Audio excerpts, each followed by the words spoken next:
meus amigos, sejam todos muito bem-vindos ao canal do Centro Espírita Irmã Rosa. Se você está chegando aqui pela primeira vez, que você se sinta acolhido e retorne sempre que desejar. Se você que acompanha o canal está aqui em busca de conhecimento, que possamos juntos seguir na caminhada de aprendizado que o nosso Mestre nos deixou. Nesse mês tão especial em que comemoramos o centenário do Centro Espírita Irmã Rosa e o aniversário do Mestre Jesus, o tema central é CEIR, 100 anos aprendendo a viver com Jesus. Eu sou a Ana Luísa, colaboradora da casa, e hoje quem vai falar para a gente será a Ilka Castro, também colaboradora da casa. O tema de hoje é a parábola do tesouro e da pérola. Mas antes, nós vamos fazer a leitura de uma página e, em seguida, a nossa prece inicial.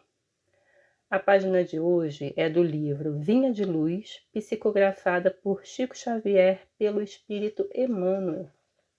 E o título é Edificação do Reino. O reino de Deus está no meio de vós, disse Jesus, destacado no livro de Lucas, capítulo 17, versículo 21. Nem na alegria excessiva que ensurdece, nem na tristeza demasiada que deprime, nem na ternura incondicional que prejudica, nem na severidade indiscriminada que destrói, nem na cegueira afetiva que jamais corrige, nem no rigor que resseca, nem no absurdo afirmativo, que é dogma, nem no absurdo negativo, que é vaidade, nem nas obras sem fé, que se reduzem a pedra e pó, nem na fé sem obras, que é estagnação da alma, nem no movimento sem ideal de elevação, que é cansaço vazio, nem no ideal de elevação sem movimento, que é ociosidade brilhante, nem na cabeça excessivamente voltada para o firmamento com inteira despreocupação do valioso trabalho na terra, nem pés definitivamente chumbados ao chão do planeta com integral esquecimento dos apelos do céu, nem exigência a todo instante, nem desculpa sem fim. O reino divino não será concretizado na terra através de atitudes extremistas. O próprio Mestre asseverou-nos que a sublime realização está no meio de nós. A edificação do reino divino é obra de aprimoramento, de ordem, esforço e aplicação aos desígnios do Mestre, com bases no trabalho metódico e na harmonia necessária. Não te prendas excessivamente às dificuldades do dia de ontem, nem te inquietes demasiado pelos prováveis obstáculos de amanhã. Vive e age bem no dia de hoje, equilibra-te e vencerás. Agora, meus amigos, vamos orar.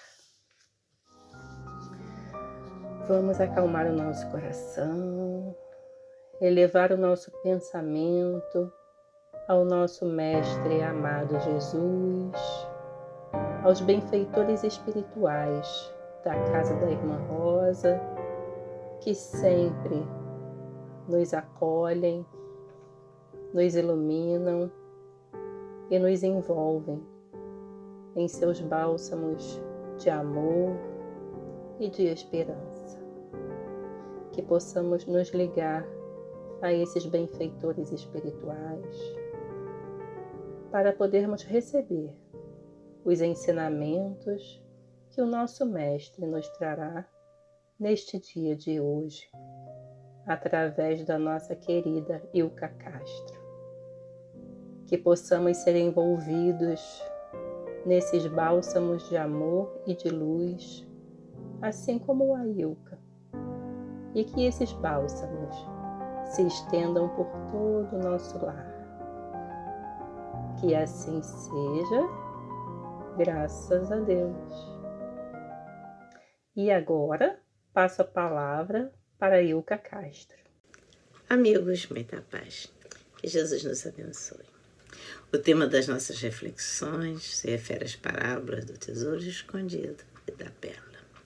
Mas antes de conversarmos sobre estas parábolas, vamos fazer algumas reflexões sobre os ensinos de Jesus. O que significou a passagem de Jesus entre nós? Qual a mensagem do Evangelho? São muitas as dificuldades humanas. As pessoas sofridas precisam de alento ontem e hoje. Em todo o seu ministério, em seus momentos entre as criaturas, nós vemos Jesus, que sabia das dificuldades dos indivíduos. Nós o vemos aplacando dores, curando moléstias do corpo e da alma, falando da verdadeira vida, da existência de um Pai misericordioso, destacando a nossa essência divina, apontando o caminho da felicidade. Em muitos momentos, essas mensagens foram apresentadas sob forma de parábolas. O que são parábolas?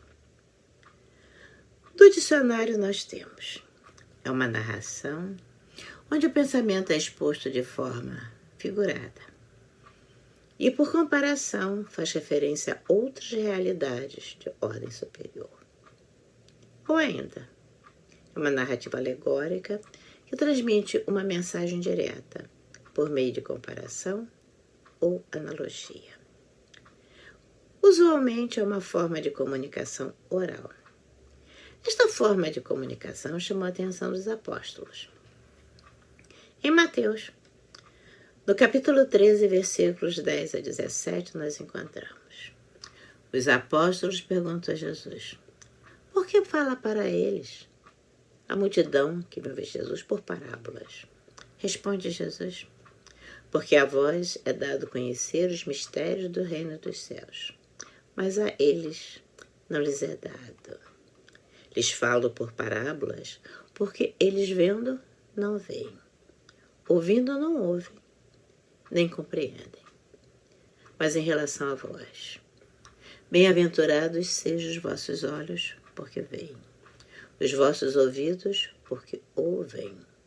Em verdade vos digo que muitos profetas e justos desejaram ver o que vós vedes, e não viram, e ouvir o que vos ouvis, e não ouviram. Sobre esta forma de Jesus passar seus ensinos por parábola, nós encontramos no Evangelho segundo o Espiritismo, capítulo 24, item 6, o seguinte comentário de Kardec, do qual nós destacamos alguns trechos para nossas reflexões. Note-se que Jesus somente utilizou de parábolas em relação a partes mais abstratas de sua doutrina. Porém, como fez da caridade para com o próximo e da humildade condições básicas para a salvação, tudo o que ele disse sobre essas noções é inteiramente claro, explícito e sem ambiguidade alguma. Sobre as outras partes, apenas aos discípulos ele desenvolveu seu pensamento. Por que isso? Por serem eles mais adiantados, moral e intelectualmente. E então Jesus pôde iniciá-los no conhecimento das verdades mais abstratas.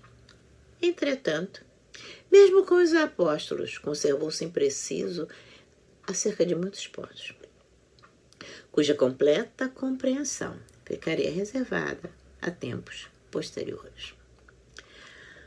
Ainda sobre essa questão, ou seja, da passagem dos ensinos de Jesus através de parábolas, nós encontramos uma reflexão interessante no livro Cristianismo e Espiritismo, de Leon Denis, no seu capítulo 3, de título O Sentido Oculto dos Evangelhos. Esclarece Leon Denis: os ensinos de Jesus eram simples e claros em seus princípios essenciais, quando se dirigia à multidão, especialmente aos deserdados e aos humildes. Ou seja, quando Jesus falou de caridade, de amor ao próximo, de perdão, ele foi muito claro. Mas haviam questões mais problemáticas para a sociedade daquela época. Por exemplo, falar de reino. E daí ele usou as parábolas ou linguagens metafóricas.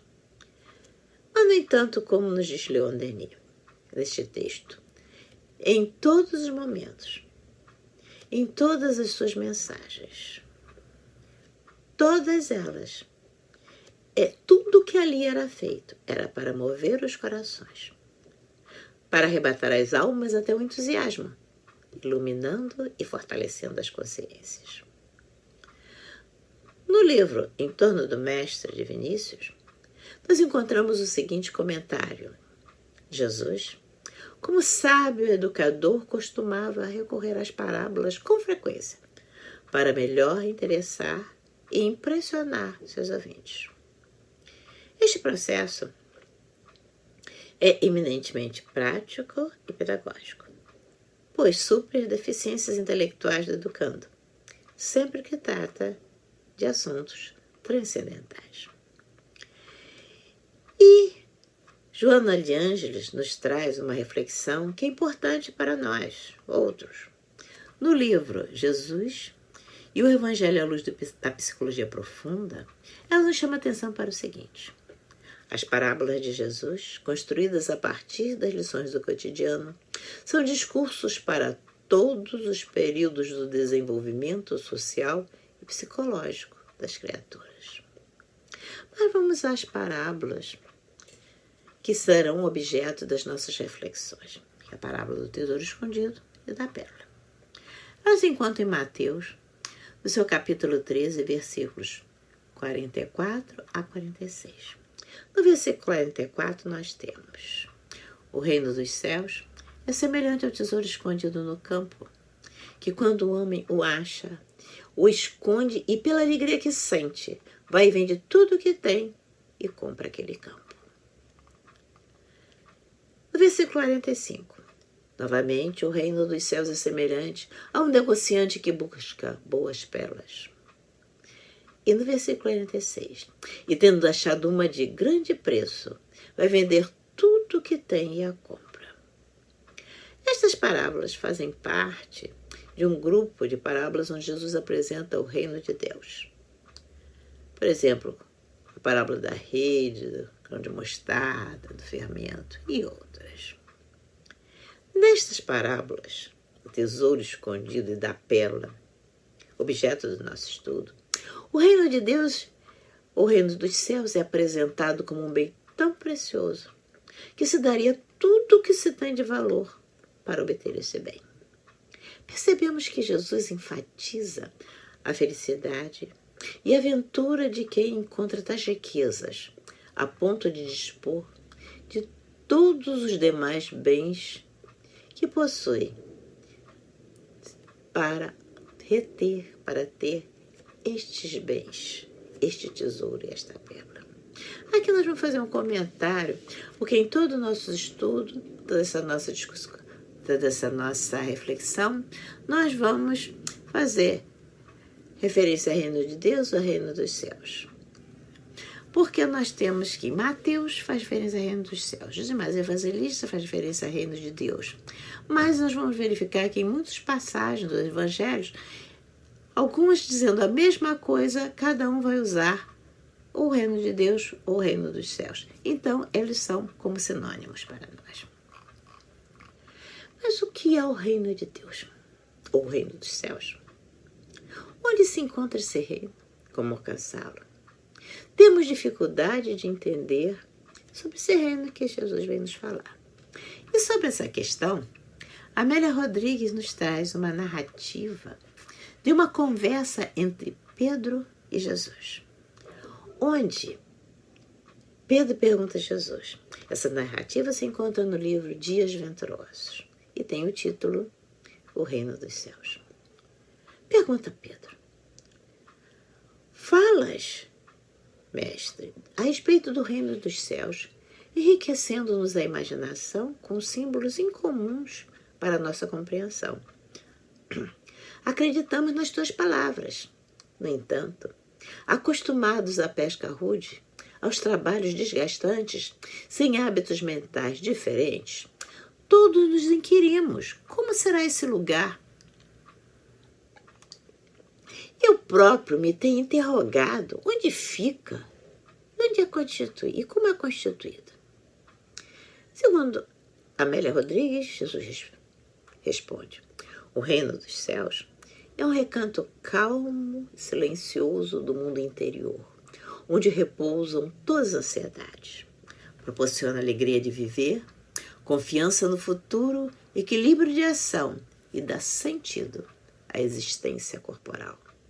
E mesmo quando advém a morte física do ser, ele é o que se transfere para a imortalidade.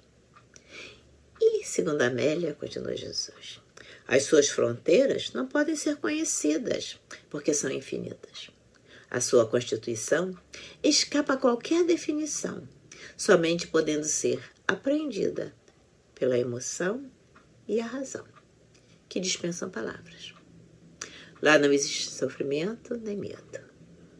A alma que o alcança liberta-se de preocupações e ansiedades, usufruindo das alegrias que na terra jamais experimentou. Relata Amélia, então, no texto que Simão Pedro, emocionado, deixou-se arrastar pelas esperanças de o conseguir, quase em êxtase de felicidade. E onde se encontra o reino de Deus?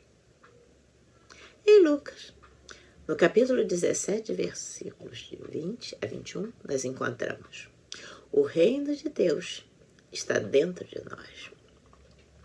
A expressão reino dos céus, citada no Evangelho, não se refere a um lugar específico situado no plano físico ou no plano espiritual.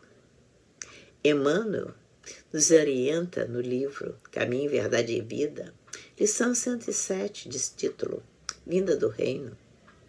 E lembrando do texto e fazendo referência ao texto de Lucas, no seu capítulo 17, versículo 20, onde Jesus diz que o reino de Deus não vem com aparência exterior, Emmanuel nos convida à reflexão, que a realização divina começará no íntimo das criaturas, constituindo gloriosa luz no tempo interno. E continua Emmanuel: é sempre ruinosa a preocupação por demonstrar pompas e números vaidosamente nos grupos da fé. Nós vimos de existências e existências, acostumados a fazer reverência a Deus em templos de pedra, alguns muito suntuosos. E continua Emmanuel: expressões transitórias do poder humano não atestam o reino de Deus. Nos diz também que isto não é usualmente percebido porque a maioria dos indivíduos transitam semicegos, de olhos vendados, através do túnel da carne, sepultando os erros do passado culposo.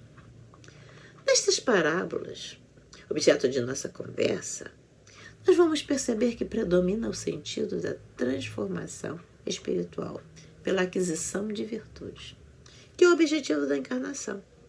O Livro dos Espíritos, na questão 132, Kardec pergunta qual o objetivo da encarnação. E os Espíritos respondem: Deus impõe para fazê-lo chegar à perfeição. E como podemos achar esse tesouro tão valioso? Essa pérola de extremo valor que sabemos dentro de nós. Como vivenciar e descobrir este reino? Quais as condições que temos para encontrar este tesouro em nós? Em primeiro lugar, nós temos que saber o que consideramos como algo de valor.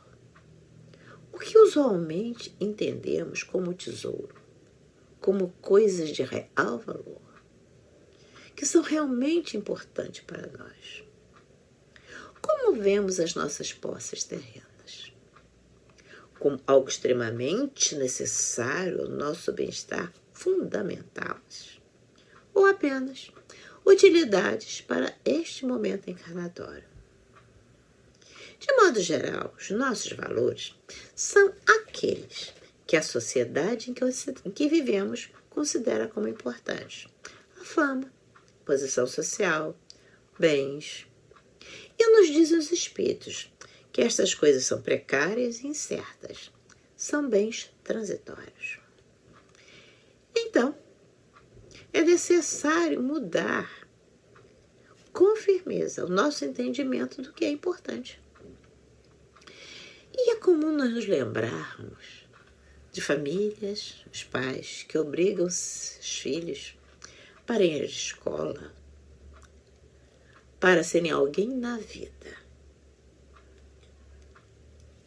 Mas não fazem o mesmo. Não fazem essa obrigatoriedade com o mesmo empenho quando se trata da evangelização. Assim, entender como agimos e quais são os nossos valores se torna de fundamental importância para encontrar o reino de Deus em nós. Vamos verificar que é necessário mudança de comportamentos. Uma interessante reflexão nós encontramos no livro Parábolas Evangélicas, de Rodolfo Caligares. Nos diz ele, modificam-se valores quando se descobre que a felicidade verdadeira depende não daquilo que se tem, mas daquilo que se é. São essas reflexões, os questionamentos em tema em relação ao ter e o ser. Continua as reflexões de Rodolfo Caligares. Quando se liberta das pseudo-propriedades e instituições terrenas para cuidar primeiramente do enriquecimento da sua consciência espiritual, a mais preciosa das pérolas, cuja posse vale o sacrifício de todos os bens de menor valor, de tudo que se considera importante e valioso na vida, vai vender tudo o que se possui. O que significa, de fato, abandonar tudo que não se considera mais essencial.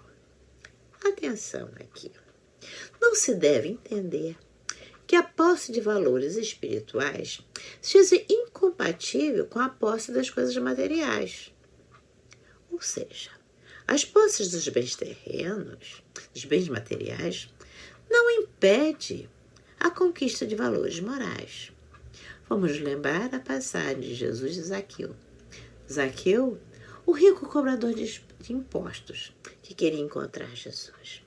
Passagem encontrada em Lucas, no seu capítulo 19, versículos de 1 a 10. No Evangelho segundo o Espiritismo, encontramos as seguintes reflexões que podemos tirar do comentário de Kardec, estão no capítulo 16, item 7.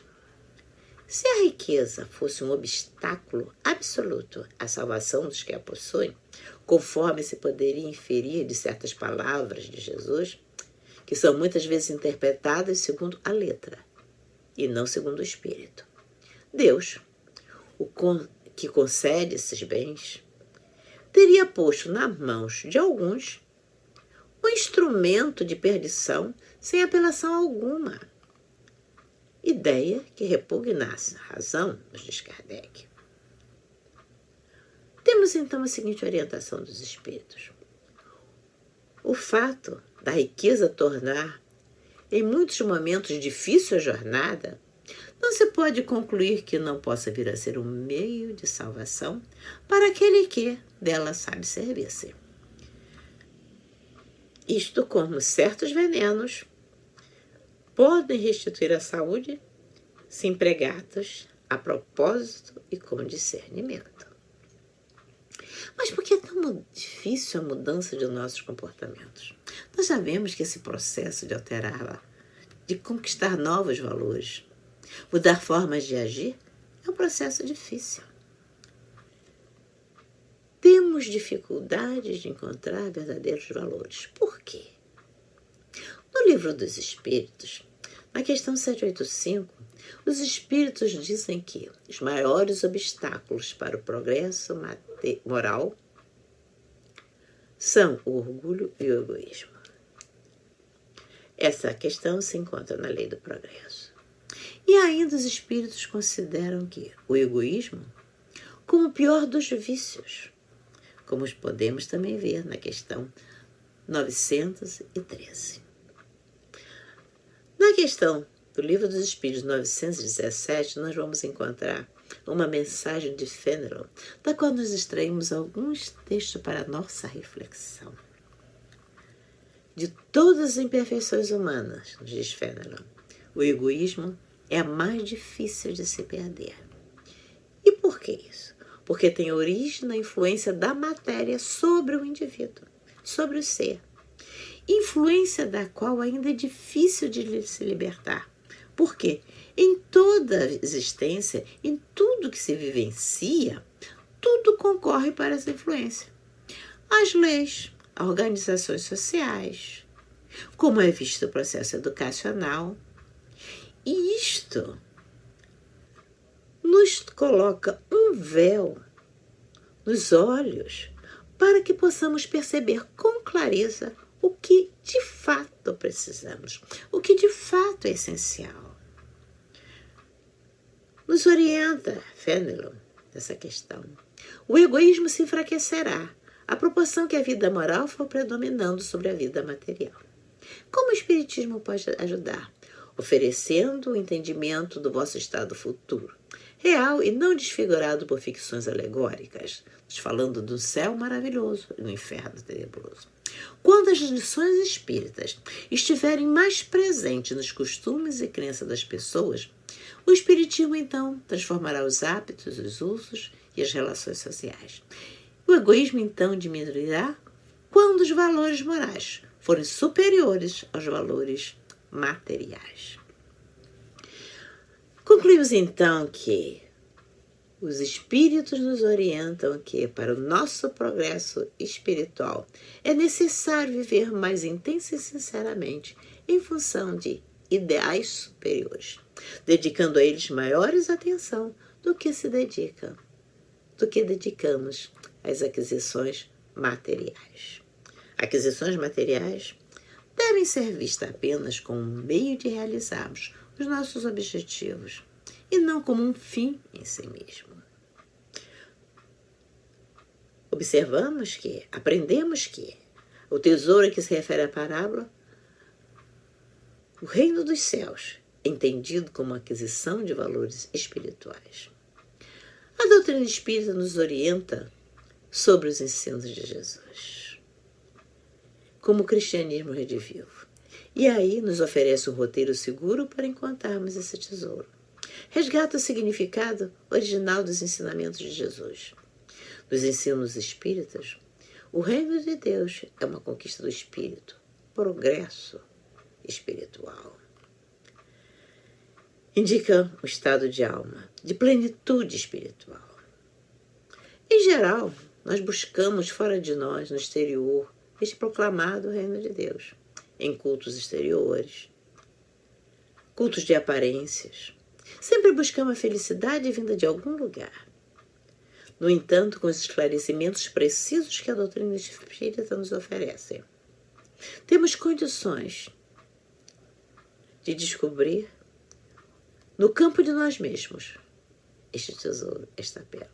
As oportunidades de várias existências através da reencarnação são preciosas para o encontro deste campo, que uma vez descoberto, faremos como o dono do campo que se liberta de tudo para ficar com este tesouro precioso.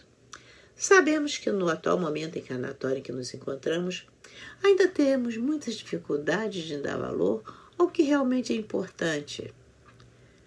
Lembremos do porquê que isso acontece nas orientações de Fenelon. Ainda temos o comportamento de Marta, na passagem evangélica de Marta e Maria, onde Jesus responde a Marta: Só uma coisa é necessária, e que Maria escolheu a melhor parte, porque ela ouviu os ensinamentos. No texto, o mestre na educação, Vinícius, nos convida a refletir que o indivíduo vale mais que o mundo com todas as suas pedras preciosas. Que, no entanto, o ser que, esquecendo seu valor intrínseco, cujo preço é inestimável, consome-se e esgota-se na conquista daquilo que é perecível, daquilo cujo valor é discutível, dá excessivo valor ao que de fato tem valor muito relativo, ou talvez não tenha valor nenhum. O que o leva a esquecer muitos momentos, valor de si próprio, valor positivo e valor incalculável. Claro, o mundo admira o fausto, o luxo, a notoriedade, o exterior. Mas o verdadeiro valor está no interior do ser, no seu caráter, nos seus sentimentos, na sua inteligência. É necessário estar no mundo sem ser do mundo. Temos consciência de que no processo da aquisição de bens, este processo, muitas dificuldades surgirão, porque não é um processo fácil. Entretanto, pela lei do progresso, existirá um momento decisivo na vida de cada um, onde se verificará a transformação definitiva para o bem, ou seja, para a conquista do reino dos céus. Com certeza, é necessário o autoconhecimento para essa conquista, porque pelo autoconhecimento o indivíduo se permite-se conhecer profundamente, saber quem é, quais são seus valores, quais são suas responsabilidades para consigo mesmo, para com o próximo, e daí para com a sociedade a qual pertence. Nesses momentos de segurança, de medo, difíceis que nós passamos, estamos sendo convidados a valorizar com firmeza só o que é necessário, como Jesus disse amar, o conhecimento, a verdade. E ter em mente a passagem evangélica de Mateus, capítulo 6. Buscai assim, em primeiro lugar, o reino de Deus e a sua justiça, e todas as outras coisas serão acrescentadas. Ter os ensinos de Jesus dentro de nós. O Evangelho é sermos possuidores destas joias, e com a razão e o sentimento localizarmos este tesouro. Quando compreendermos o valor dos bens espirituais, tudo trocaremos por eles. Quaisquer sacrifícios serão pequenos para realizarmos o reino de Deus em nosso ritmo, que é a verdadeira finalidade da nossa vida terrena. Qual seja, obtermos riqueza espiritual. Possuir os bens espirituais, as virtudes cristãs, é conquistar o reino dos céus. No texto Vinha de Luz, lição 177, Emmanuel nos esclarece e reforça tudo que nós temos aprendido. O reino divino não será concretizado na terra através de atitudes extremistas. O próprio Mestre assegurou-nos que a sublime realização está no meio de nós. E continua Emmanuel. A edificação do reino divino é obra de aprimoramento, de ordem, de esforço e aplicação aos desígnios do Mestre, com base em trabalho metódico e na harmonia necessária. Nos diz ele, não te prendas excessivamente às dificuldades do dia de ontem, nem te inquietes demasiado pelos prováveis obstáculos do amanhã. Continue o seu trabalho. Vive e age bem no dia de hoje, buscando verdadeiros valores. Deduzimos. Buscando alterar os nossos comportamentos. Buscando valorizar o ser. Buscando a luz que Jesus disse se encontra dentro de nós. E nos diz ainda, Emmanuel, equilibra-te e vencerás. Muita paz a todos. Que Jesus, o Mestre, nos abençoe acompanhando os nossos passos. Muito obrigada pela atenção. A seguir, nós vamos ter a prece com fluidificação das águas. Aproveitemos esses momentos de muita luz, de muita paz. Graças a Deus. Pai de infinito amor, mais uma vez nos reunimos através da internet para estudar o Evangelho de Jesus e encerramos as nossas reflexões com os nossos corações repletos de gratidão e paz. Agradecemos ao esforço dos Espíritos bondosos em nos amparar e nos emprestar a condição necessária à compreensão do tema abordado.